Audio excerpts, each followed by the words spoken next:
Hey there, tubers! It's Little Hipster again, and this is Vloguary Day 2.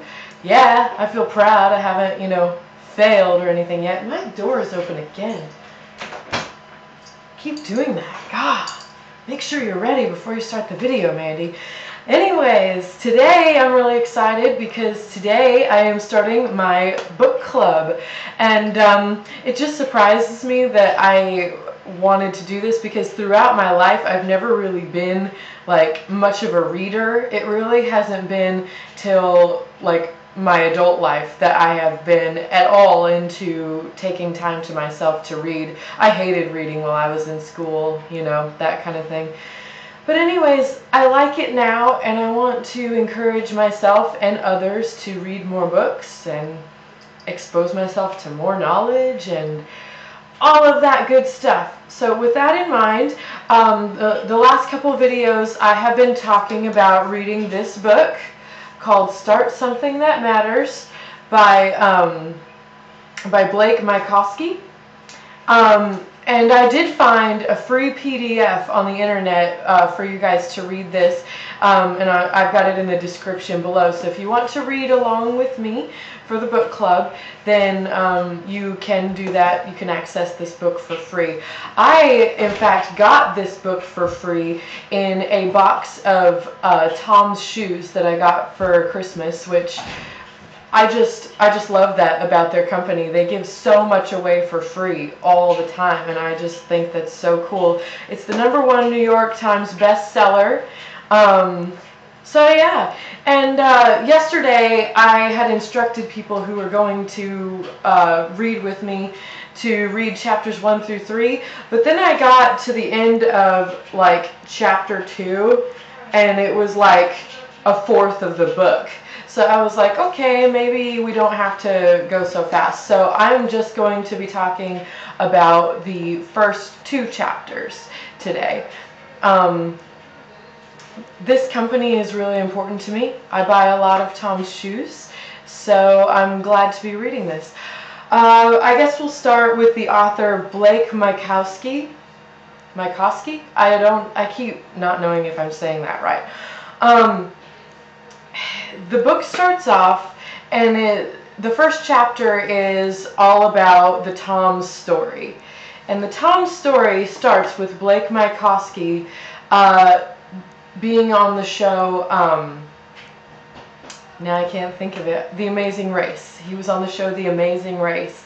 And his team came in second place. They lost by 4 minutes, which I'm pretty sure I was watching The Amazing Race when he was on it, come to think of it, because now, I used to be like way into reality TV, and I still think I could be if I had a television, but I don't, so that explains it. But I feel like I remember him being on The Amazing Race. I'm going to have to look that up again. But anyways, they were racing through Argentina, and he thought that he wanted to go back and like really see Argentina, which sounds like something I would do. My mom and I have always kind of talked about being on The Amazing Race together as like just a duo, just to like see the world and stuff like that. But I think that would be the one thing that I would struggle with, is that I wouldn't actually get time to take any of it all in, because you're just racing. You're trying to catch a bus or a car or a plane to like get to your next country or whatever, which makes for great television, but is not really my ideal vacation. It might be a fun adventure though. Anyways, he liked Argentina as he was racing through it, so he decided to go back and spend more time there. And he saw, the poverty that is there. Children just walking around in the streets with like no shoes on. And there are you might say, well, what's the harm in that? Can it really be that bad? But there are actual diseases you can get through your feet by just ripping your feet open constantly, day after day, walking on rubble and sand and gravel and just all that stuff. So yeah, he saw all of this and thought, man, what a shame. I wish I could help out. I wish I could do like a shoe drive or something like that. And the problem with that was that shoe drives were already going on, but it was like people randomly donating old used shoes. So it was like a lot of kids ended up not even getting shoes because, you know, they didn't have a shoe that was the right size or anything like that. Y'all will have to excuse the computer noise. I'm actually trying to start up my own band business here and burn all of our CDs by hand. So that's what I'm being preoccupied with here. Multitasking. iTunes playlist, burn playlist. All right, got it. Anyways, I digress. So he automatically saw a flaw with the shoe donation system that was already in place. And again, that like depended on donations. You know, without donations, you got nothing.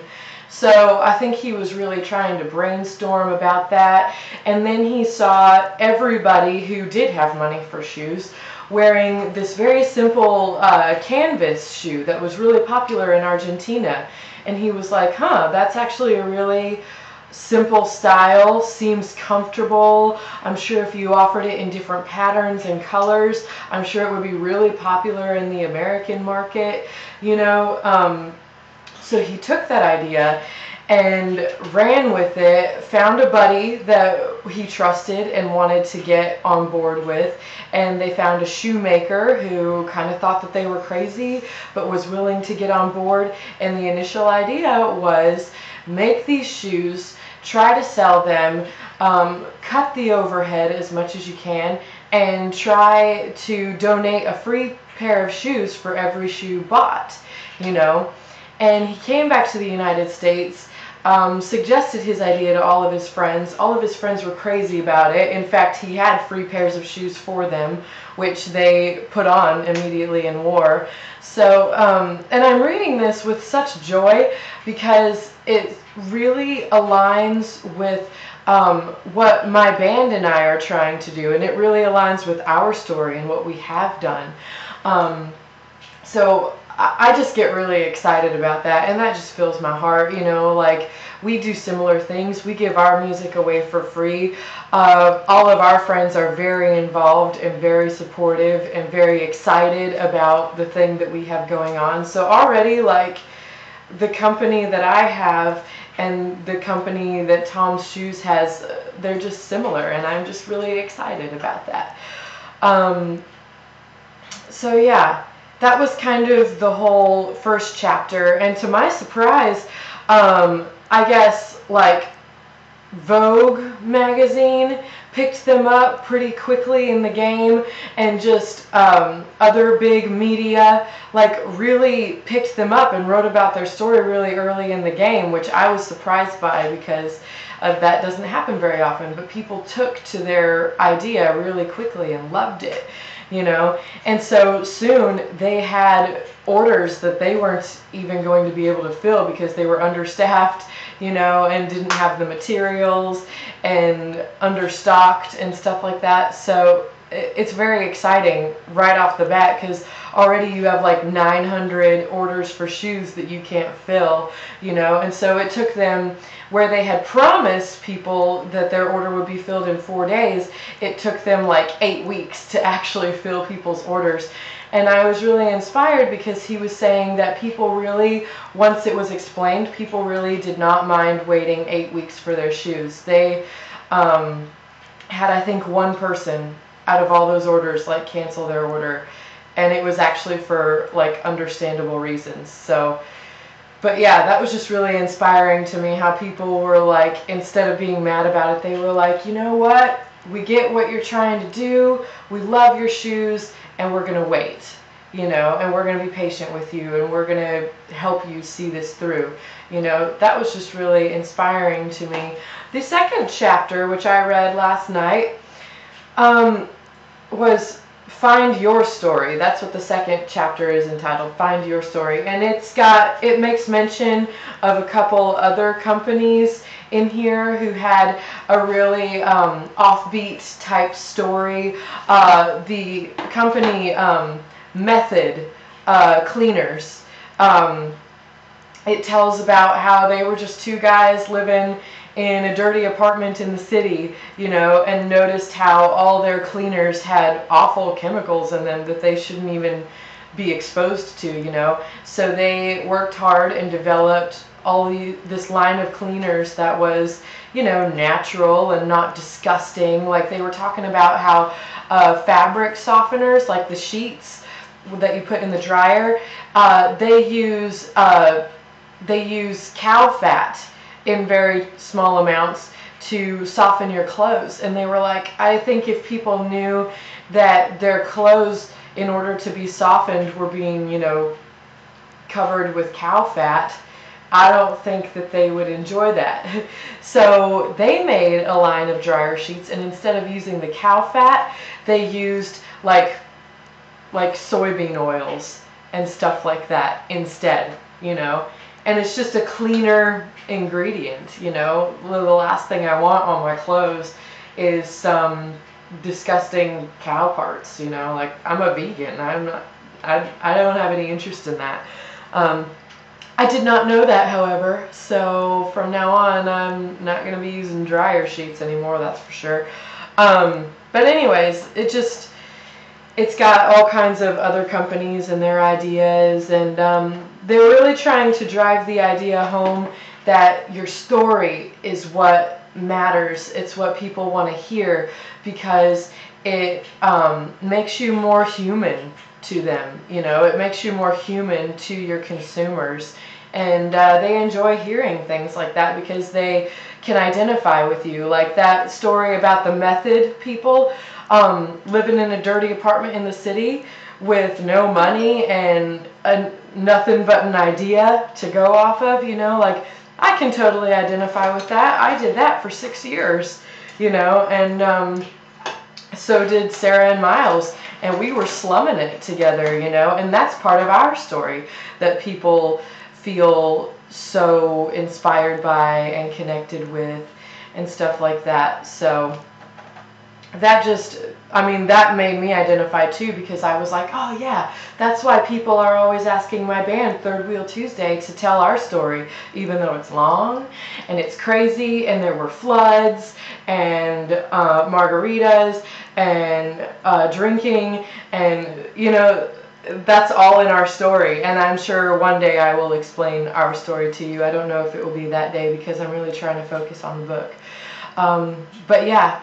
And this video is already 12 minutes long. I don't really want to take up a whole bunch of your time with the book club, but if you're reading along with me, thank you very much. I think it could be really fun.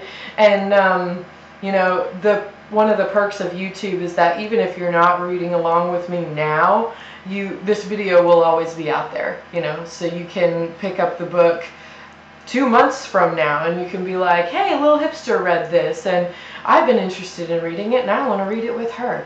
So you can do that. My videos are out here for longevity, you know, to serve you, to serve everybody on the love train. That is my goal. So I think that's really all I had to talk about with the first 2 chapters.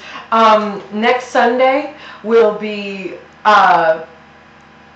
or no, not Sunday, whatever day this is. I think it's anyways, I'll be doing these weekly, so be looking and read chapters 3 and 4 for next time, because that's what I'm going to be talking about.